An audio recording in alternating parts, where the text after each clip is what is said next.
இந்த சுதந்திர தினத்தில் உங்கள் எல்லாருக்கும் என்னுடைய நல்வாழ்த்து.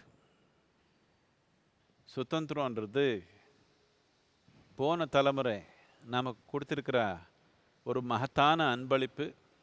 நம்ம நாட்டுக்கு சுதந்திரம் 64 வருடங்கள் ஆயிடுச்சு. இப்படி இருந்தாலும் இன்னும் அடிப்படையான தேவை ரொம்ப செய்ய வேண்டியது இருக்குது.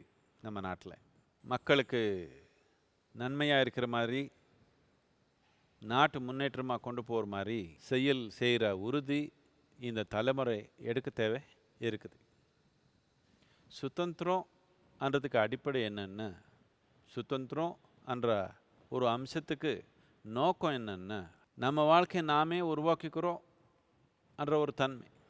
நாம் சுதந்திரமான நாடு சொன்ன நாம் நம்ம வாழ்க்கை, நம்ம எதிர்காலம், நம்ம அடுத்த தலைமுறைக்கு இருக்கிற வாய்ப்பு நாம் உருவாக்குறோம் என்ற ஒரு உறுதி. இந்த உறுதியோட இந்த தலைமுறை செயல்படணும். எல்லாருமே இதில் ஈடுபட்டு நாட்டு முன்னேற்றத்துக்காக, நம்ம நன்மைக்காக, அடுத்த தலைமுறைய நன்மைக்காக என்ன செய்யணுமோ அதில் எல்லாருமே ஈடுபடணும். இதே என்னுடைய ஆசை, என்னுடைய அருள்.